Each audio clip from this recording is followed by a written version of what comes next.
Ladies and gentlemen, good day and welcome to Sansera Engineering Limited Q4 and FY22 earnings conference call. This conference call may contain forward-looking statements about the company which are based on the beliefs, opinions and expectations of the company as on date of this call. These statements are not the guarantees of future performance and involve risks and uncertainties that are difficult to predict. As a reminder, all participant lines will be in the listen-only mode, and there will be an opportunity for you to ask questions after the presentation concludes. Should you need assistance during the conference call, please signal an operator by pressing star then 0 on your touch-tone phone. Please note that this conference is being recorded. I now hand the conference over to Mr. B.R. Preetham, Group CEO, Sansera Engineering Limited. Thank you, and over to you, sir. Thank you. Good afternoon, everyone. Am I audible? Shika? Yes, sir, you are audible. Okay, you can proceed. Thank you. So, welcome and thanks for joining this call. On this call, I'm joined by our CFO, Mr. Vikas Goel, and Praveen, who's head of our operations. And also we have SGA team who are our investment relation advisors. The results and the presentation are uploaded on the stock exchange and the company website. I hope all of you have had a chance to look at it. I am delighted to be here today to talk about our FY22 and Q4 results and the progress that we have made since our last earnings call. This has been a milestone year in the history of Sansera, which started with our IPO, and we are grateful and thankful to you and your tremendous support. With our perseverance, we navigated through one of the most challenging years that the industry has ever faced. I am very, very happy to say that we crossed 20 billion rupees in revenues and also registered our highest ever quarterly sale of 5808 million in the Q4 of this year. We are also delighted to share with you that board has approved a dividend of 100%. That is on the face value of rupees 2 per equity share for FY22. In line with our strategic priorities, we have built a very healthy order pipeline with a 20% increase in our annual peak revenue as of April 22. It is close to about 15 billion rupees. This 20% increase of our order pipeline of 12.5 billion as of September 21 is after considering almost 5 billion of orders moving to the mass production, which we have reset, which means that the order book which was present as of September 21st, so we have moved the components or orders which have started mass production. So this is a very broad-based growth across 99 auto and non-auto customers from India and international. 9 of these auto customers have placed orders for XEVs. Another aspect is our high focus on diversification. That is, two-wheelers, which constitute 47% of our current top line, only represents 15% of the total future pipeline. Also, global orders constitute 61% of the pipeline. See, both these are in line with our strategic priorities. With respect to some of our recent order wins, there have been several of them, but as we feel that these are some of the very milestone orders, so we have recently won a very big order of 30 billion rupees from a leading North American OEM for connecting rods for their upcoming project. We have already been supplying components to multiple locations of this customer for several years. This order further strengthens our relationship with them. We have also bagged orders for 2 packages consisting of 26 aluminum forged and machined parts from BMW Motorrad, amounting to approximately about 3 billion Indian rupees over the next 10 years. Now, I would like to mention here that, on this aluminum forged and machined parts, we have been getting several of interest and orders from several international and domestic customers. But what we have mentioned here is a very strategic order, which is kind of breakthrough for us in the aluminum forged and machined components. We have also been lauded for our creative technology and environmental initiatives from our customers. So as we had announced it in the April this year during the 30th GM Annual Supplier of the Year Award held at Phoenix, Arizona, USA, General Motors awarded Sansera an Overdrive Award, which recognizes our outstanding achievement in one of the 6 global purchasing and supply chain priorities that enable to navigate their business results with focused initiative and cutting-edge culture. Sansera has been awarded by HMSI, Honda Motorcycles and Scooters India, for environmental initiatives, Norbremse, which is one of the world's leading manufacturers of braking systems and a leading supplier of the other safety critical rail and commercial systems, presented Technology Support Award to us last month. We supply critical components for the braking system for Norbremse for their export requirements. Mention here that we have set up a fully automated line for this very critical braking system component, which goes into the commercial vehicle for their export requirement. The production is just about to begin, and there was a team which is from Norbremse who are extremely happy with the setup that they saw in our Pune facility.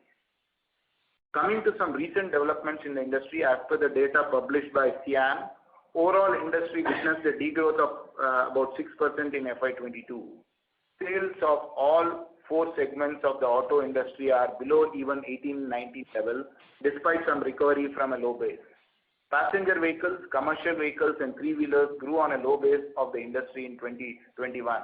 However, 2-wheeler segment saw 11% decline from the previous year, largely due to weak rural demand. The semiconductor shortage seems to be easing to some extent. However, the input costs will continue to be a challenge in this year.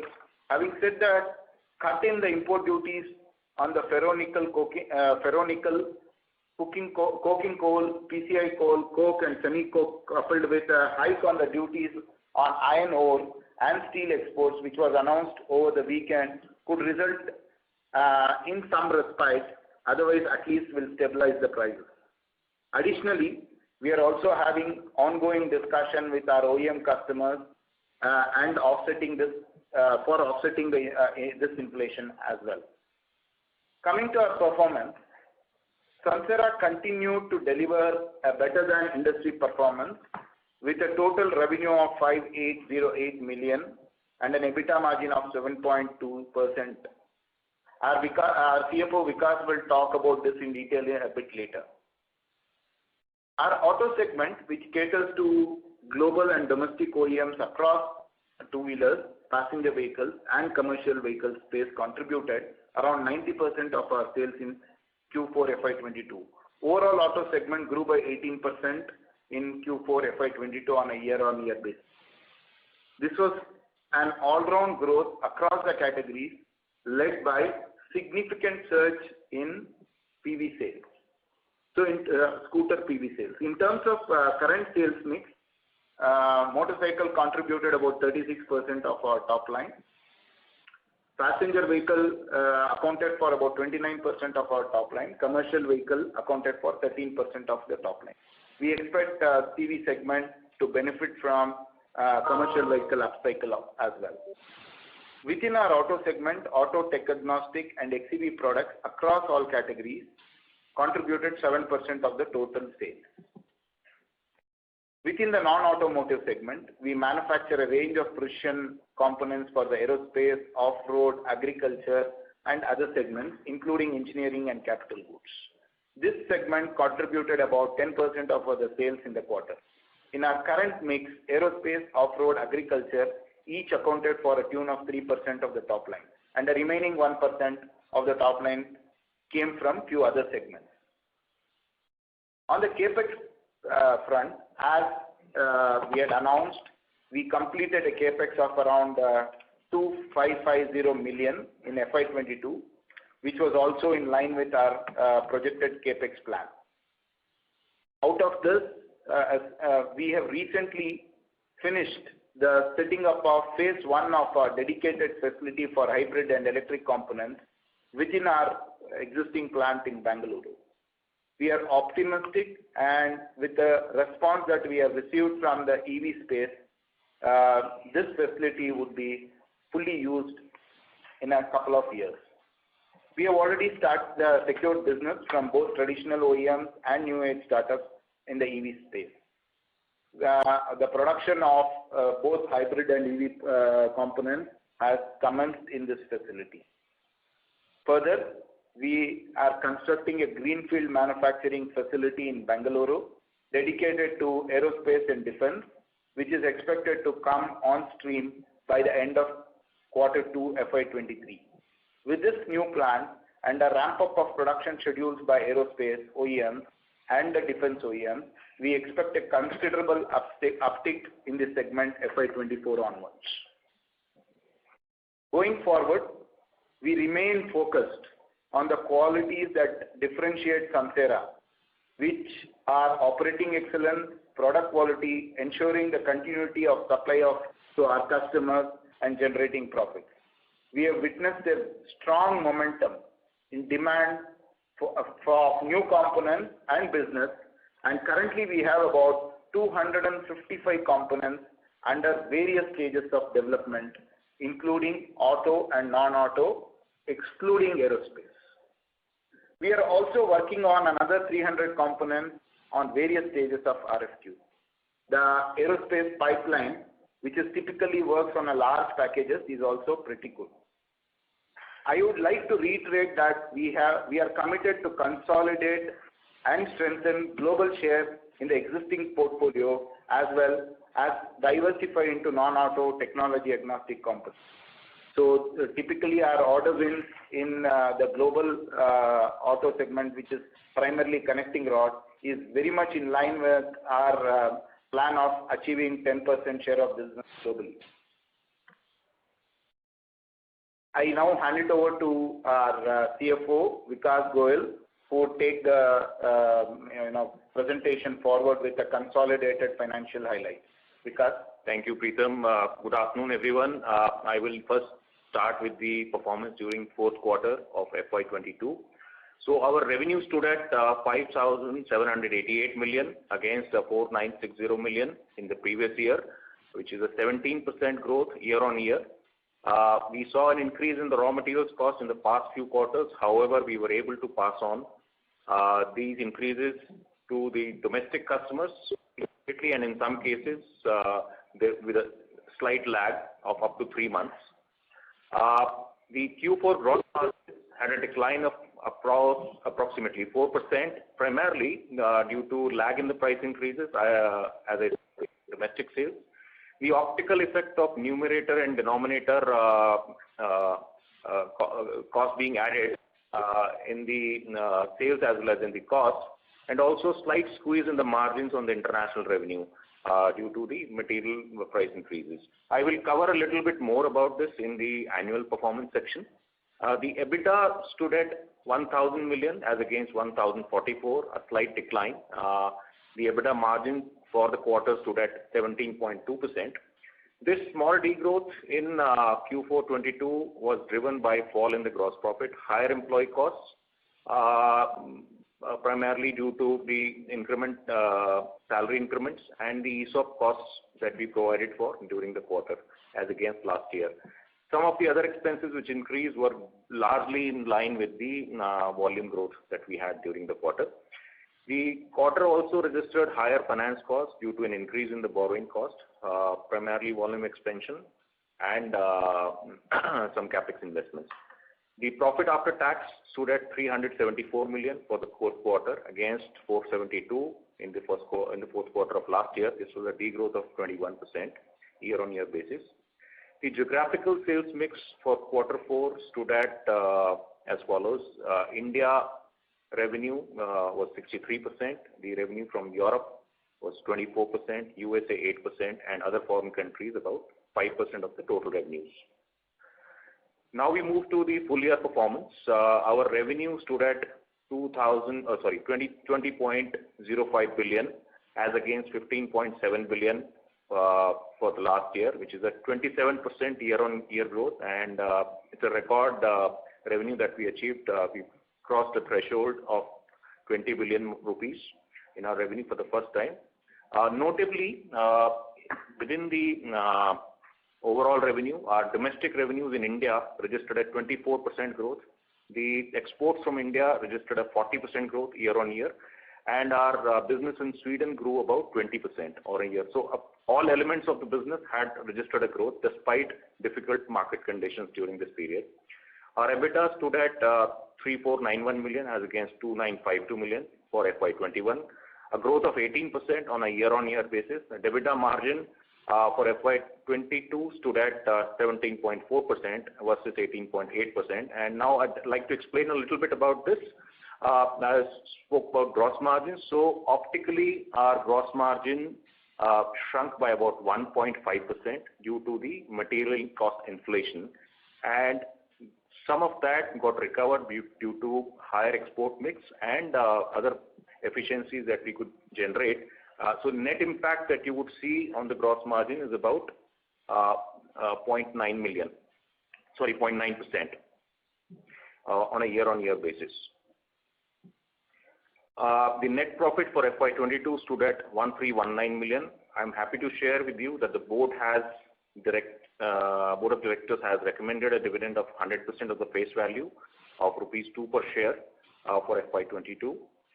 We incurred a capex of about 2,550 million during the financial year with an ongoing programs for our capacity expansion, capability enhancement for new product lines that we have got orders for. The geographical sales mix by 22 stood as follows: India 63%, Europe 24%, USA 9%, and other foreign countries. On the net debt front, our net debt stood at 5,948 million, is about 1,100 million increase from the last year. With this, we conclude our presentation and open the floor for Q&A. Thank you. Thank you very much. We will now begin the question and answer session. Participants present on the audio bridge who wish to ask a question may press star and 1 on the touchtone telephone. If you wish to remove yourself from the question queue, you may press star and 2. Ladies and gentlemen, we will wait for a moment while the question queue assembles. Our first question is from the line of Basudev Banerjee with ICICI Securities. Please go ahead. Yeah, congrats sir for the good set of numbers. Just a couple of things. One, if you can give us a growth breakup for this quarter, as QOQ revenue is up almost 18%, where domestic two-wheeler industry is down some 8% sequentially. So such a beat in terms of revenue, how much is commodity inflation and which segment did best to drive such a growth on a sequential basis, if you can explain? Yeah, good afternoon, Basu. You were referring to our Q4 numbers, right? Yes, sir. Q4 over Q3 growth is far higher than domestic two-wheeler industry growth. So which areas resulted in this huge sequential revenue jump? How much is commodity inflation and which specific areas resulted in that jump? And how much do you see those specific, any specific one-off execution, or how to look at that improvement? Broadly, that's what I was trying to do. Yeah, basically, generally, if you look at Q3 will subdued quarter because the change of financial year, the quarters. So if you look at all the 3 quarters, the Q3 will always be a subdued quarter. So generally Q4 will be our, always Q4 will be our best quarter if you look at that way. So we have had growth in all sectors. We have had growth on two-wheelers, passenger vehicles, and also if you look at our exports also, all the fronts we have grown compared to Q3 to Q4. So it's not any particular one sector that we have grown. I would like to say that we have grown in all the sectors, including non-auto, aerospace, which includes aerospace, passenger vehicle, off-road vehicle, and agriculture. So there has been an overall growth compared to Q3. If you are referring to Q3 and Q4. And so you were mentioning last time that some lag effect of price hike for Q3 will come in Q4. And overall, how much was price pass on to customers in Q4? No, see, overall, in the whole of the year, approximately about, we had to, the overall effect of the steel price increase is around 55 crores. So we have been able to, get most of it into the system by the end of the quarter. There is a very little increase that has to come from one of the customer who would have a delay of 1 quarter. Basically, that would come into the Q1 of this year. Otherwise, most of the price increase has been passed on to the supplier, and also we have received it from the customer side. Sure. Second question, sir, I missed out initially. You said the ESOP cost accounting was part of employee cost or other expense? It is part of employee cost, yes.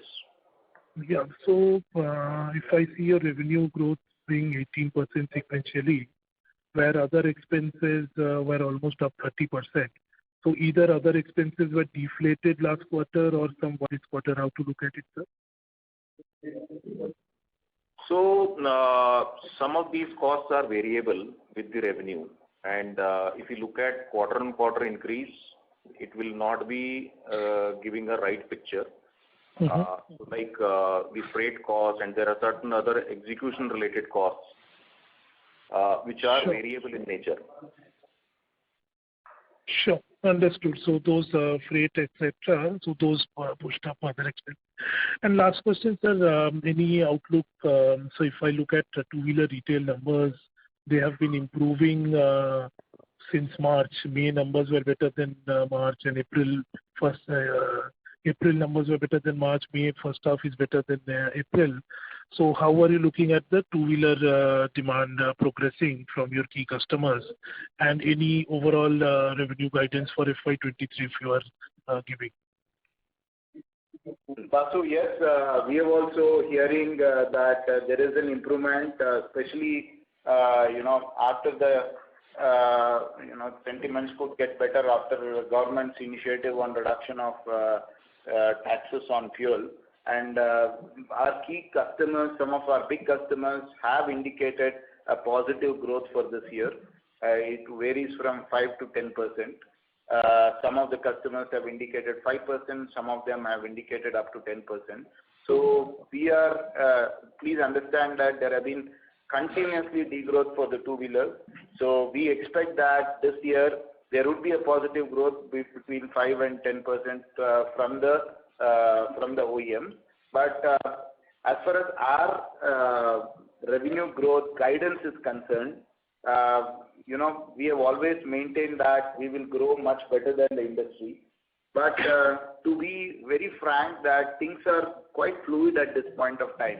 There are several uncertainties for which we still do not have a clear-cut or time-framed answer, which does not get limited to the Ukraine war or the commodity price increases that are being spoken about, or even the power shortage that is happening in some of the countries in Europe, which could affect some customers as well as some imported steel or child parts. But looking at all these uncertainties, we still feel that we would do much better than the industry. We have very positive, order book, but I would not like to give any guidance at this point of time. Probably I'll wait till the end of the first quarter and we meet for the quarterly results. Probably things could be more clearer where we could discuss it.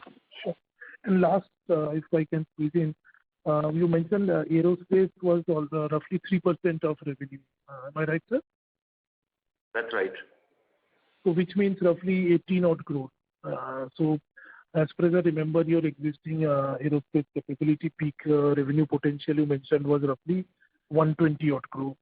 So which means annualized revenue still is roughly around 80 odd crore. So when is that new facility getting on stream?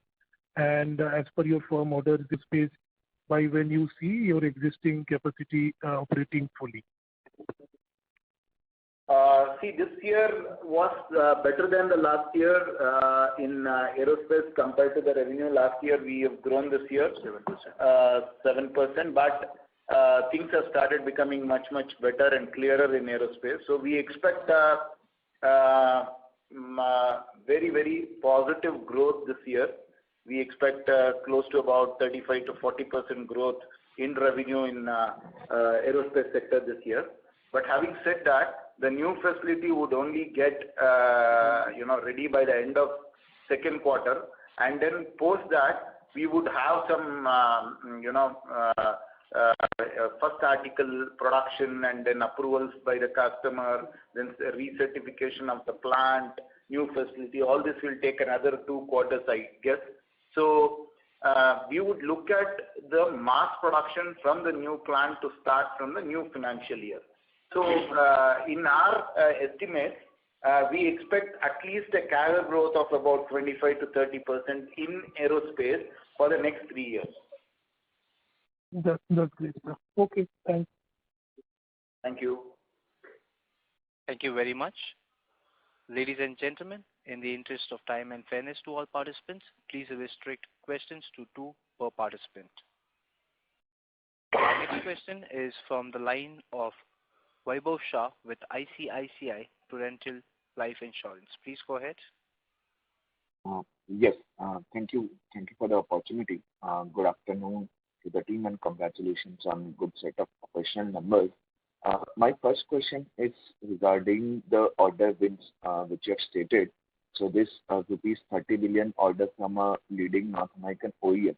So I just want to understand that is this a part of what we were already supplying to them, or is this for a new platform? And a question connecting to that would be that would we be required to do any specific capex to meet this order requirement, or will it be supplied out of our existing facilities? Good afternoon, Vaibhav. This order is for very new technology engine. This is not in mass production currently, so it's a totally new technology which would be much more greener than the existing technologies that we are talking about. So there is going to be an investment that is going to be made because this involves a very big production volume, close to about in excess of 5 million components every year. So we are, as we had indicated last time also, we are looking at setting up a facility in North America, most probably in somewhere in US. So this facility would be prepared to cater to this requirement because at these volumes, customers have actually indicated that this should be done. Most of the operations have to be done at the plant which we will set up in US, and this goes in line with our strategy because we were looking at setting up a plant in US to attract higher share of business and also more content per vehicle from the North American customers. So this is in very clearly in line with what strategies we have laid out for Sansera for the future growth. Sure, sir. So, again, this would not be replacing any of our current orders because currently we are supplying to this customer though from last several years, but our share of business currently with this customer is far, far smaller because we are supplying out of India. For this program, we have been nominated as a single source. Sure, sir. So, just a follow-up on that.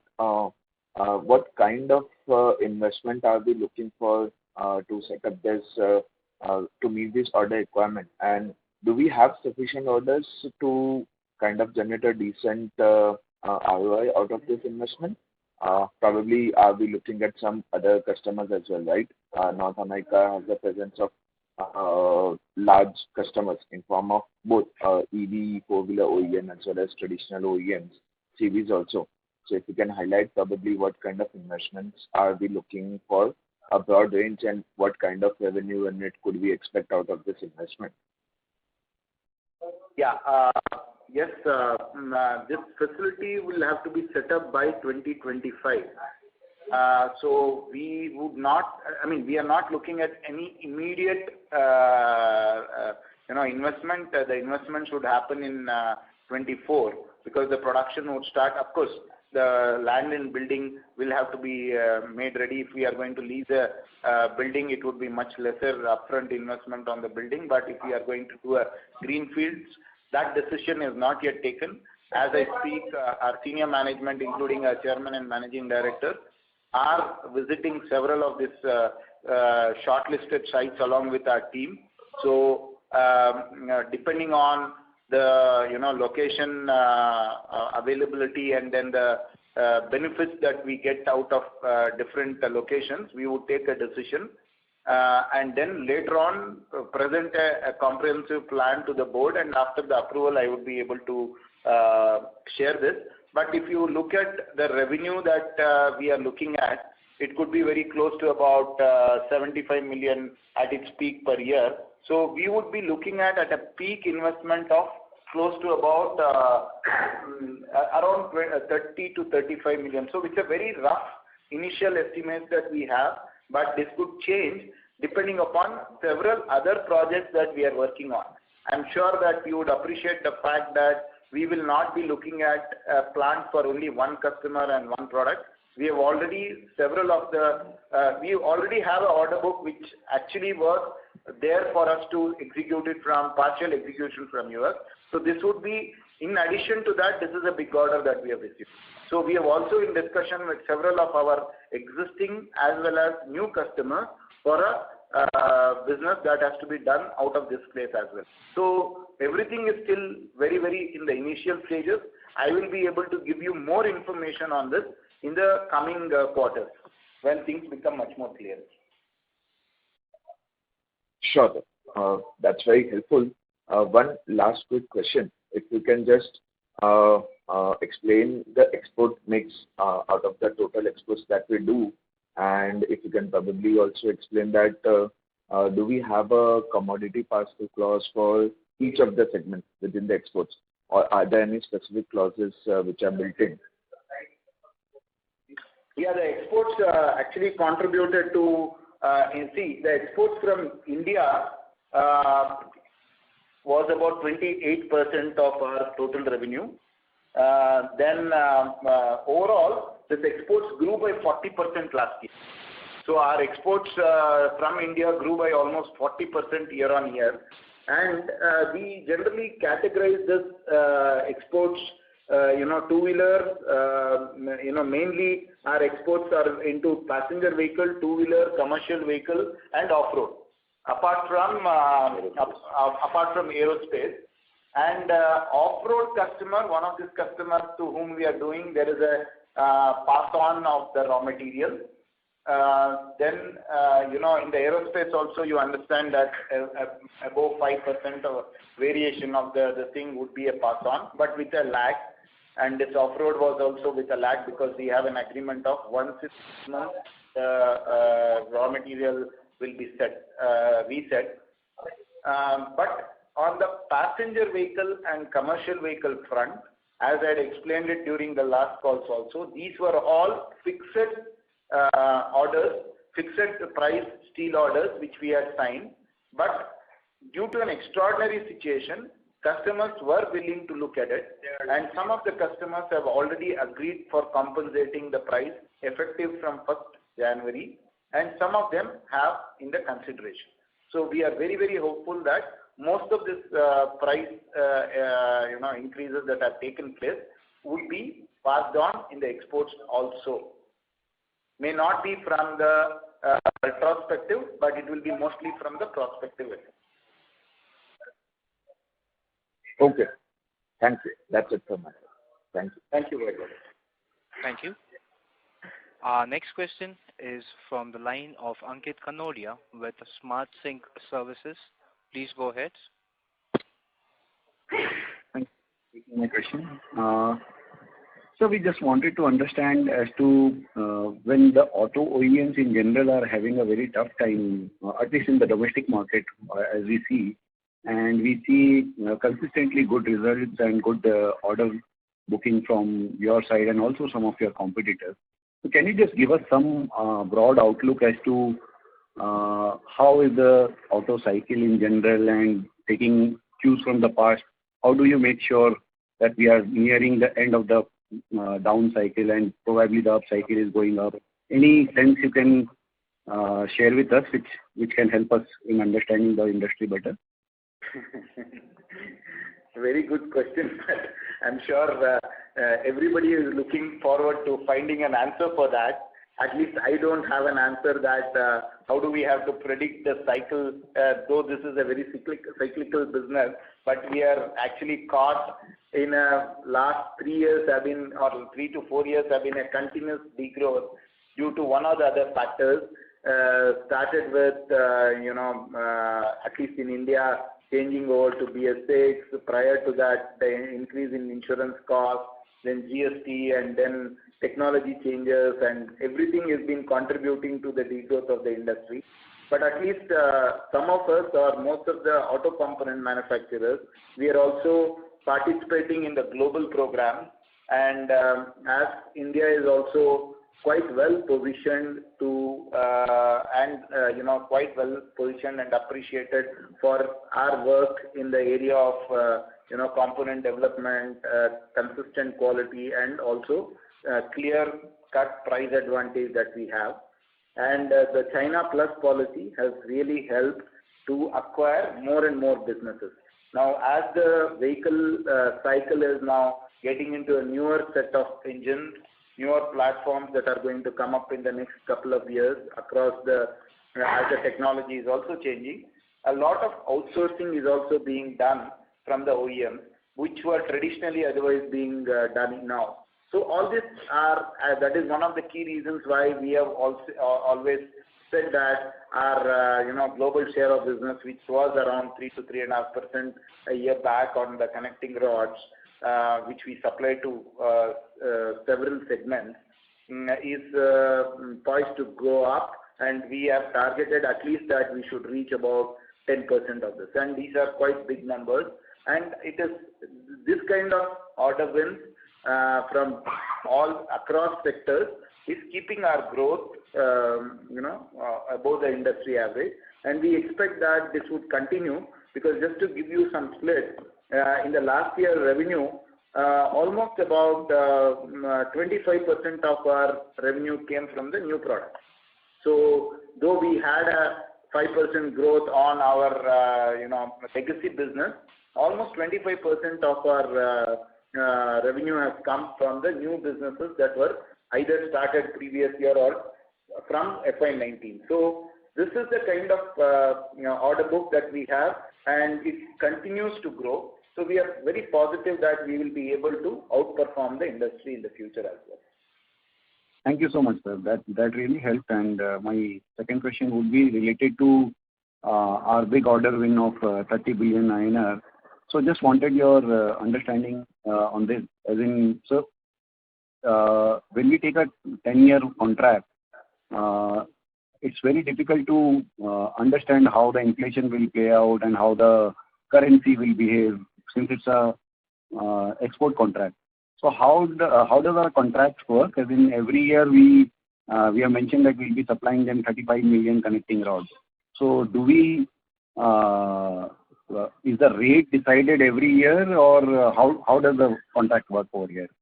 If you can give more color on that. Yeah, generally these kind of contracts, when we sign, we are very clear about the place of manufacturing.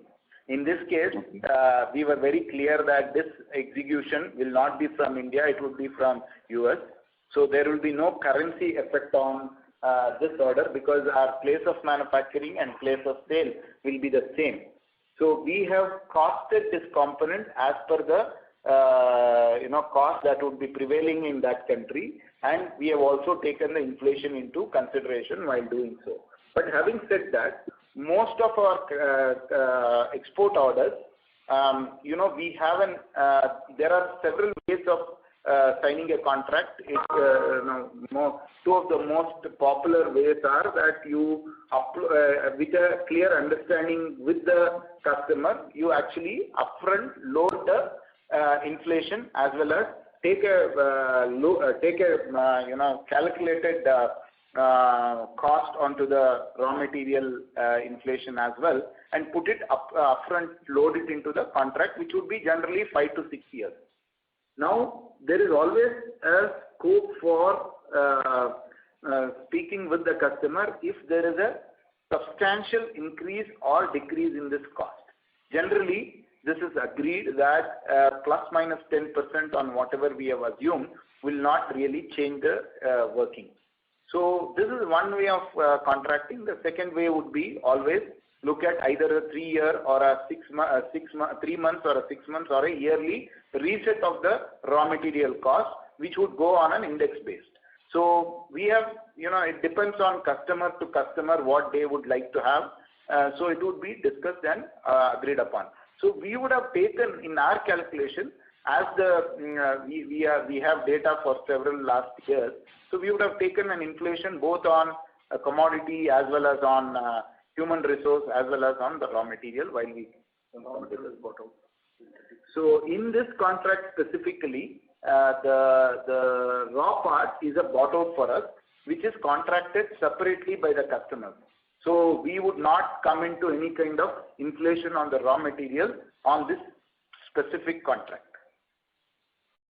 Thank you, sir. And since we mentioned that this would be done in US, so how do we see our costing or cost of manufacturing in US compared to India? And in your previous calls and also interviews, I've heard about your aspirations of growing the US production much higher than what it is right now. So what are your thoughts on the different cost of production when you are doing it in India, and what are the advantages we see when we have our production house in US comparatively? So we would have a mix of our machines as well as bought out machines. We would have a significantly higher level of automation which would be done from our automated, machine building and automation. So the cost of capital per se in US itself is going to be cheaper compared to in India, at least by 3.5% the cost of capital.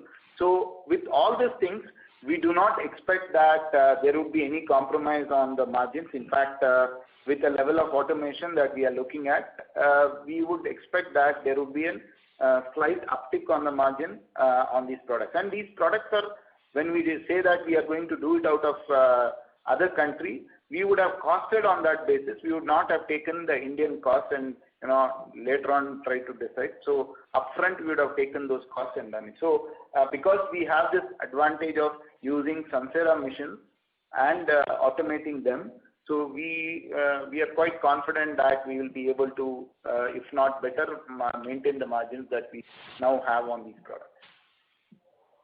Thank you so much, sir. That really helps. Thank you. That's all from me. Thank you, Ankit. Thank you. Our next question is from the line of Siddhartha Bera with Nomura. Please go ahead. Yeah, hi sir. Thanks for the opportunity. Sir, for just finishing off on this North American order, so last time you had indicated a capex plan of about 750 crores over the next 3 years. Now with this order, how does this change? How should we think about it over the next 3 years?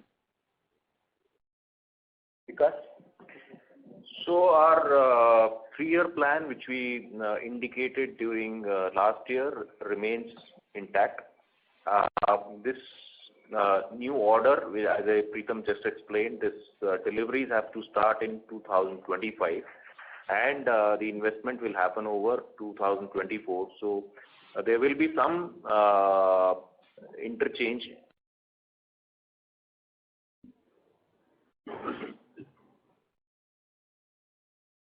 Ladies and Hello? gentlemen, we have lost the line for the management. Please stay connected while we get them back on the call.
Sorry, because Disconnect now. hello. So you've been connected? Yes, you can proceed with your Sorry, question.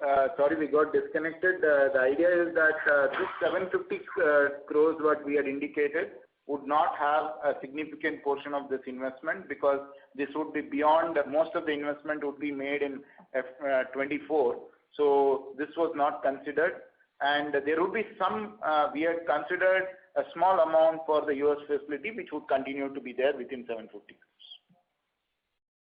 Oh, so fair to say that nearly it can go up by somewhere about 200 to 300 crores over this period if we... No, I don't expect that to happen in this period. I expect that it would go, close to about 100 crores could increase, but that again depends on the other contingency, this thing also we have had. So I don't expect too much of a change.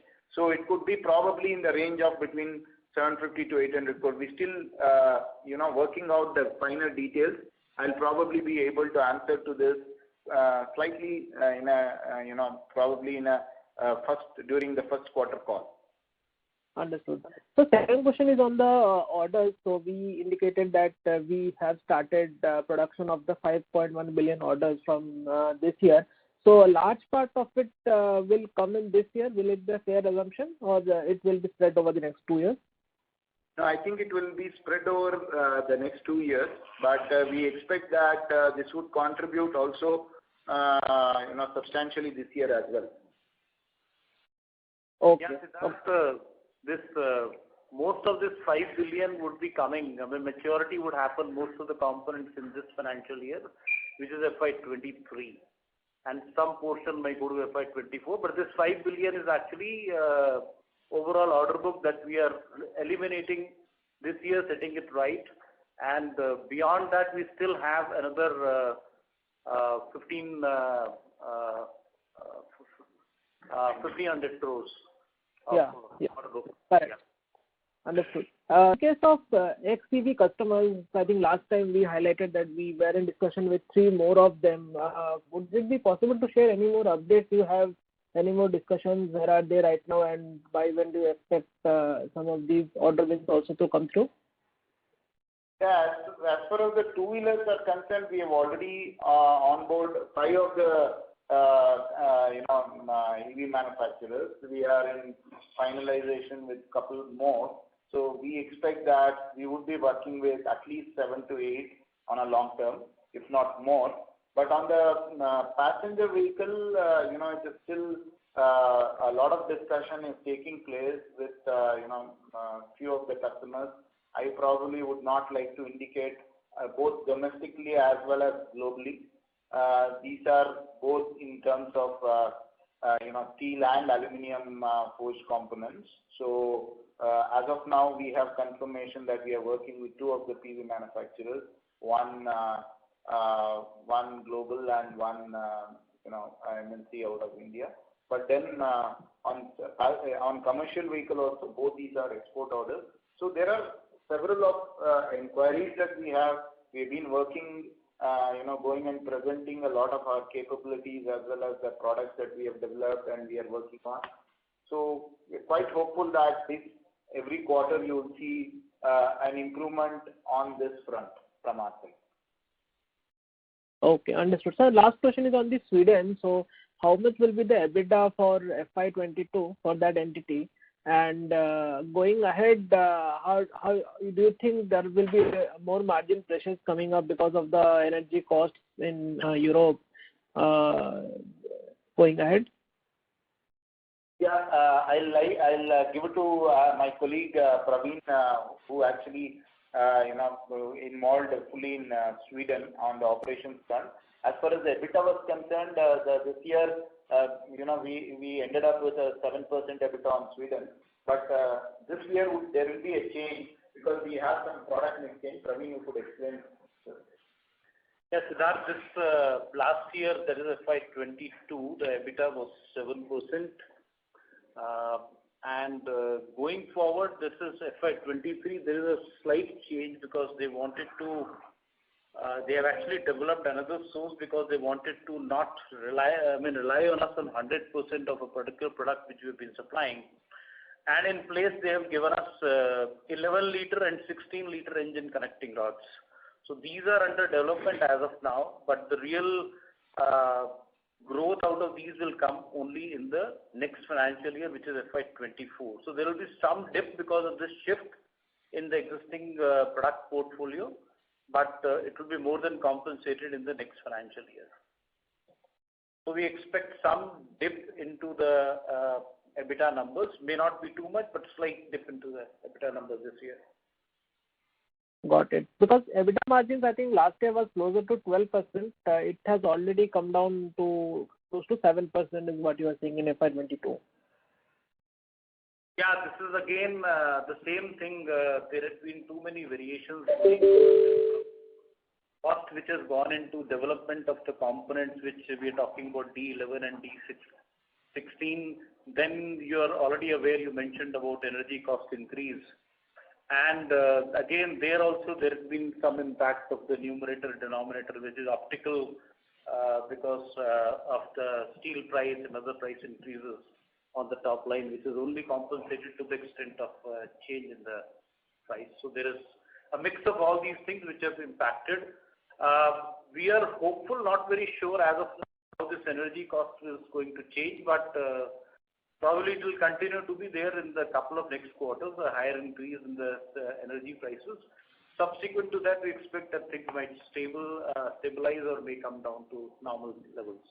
So as Siddharth, just to add to what Praveen said, FY23 will be a slight reduction both on revenue and EBITDA. We are working on with various initiatives to ensure that in percentage terms we don't dip. But in the next year, FY24, the business will be back to normal, and we expect that we would be double-digit EBITDA.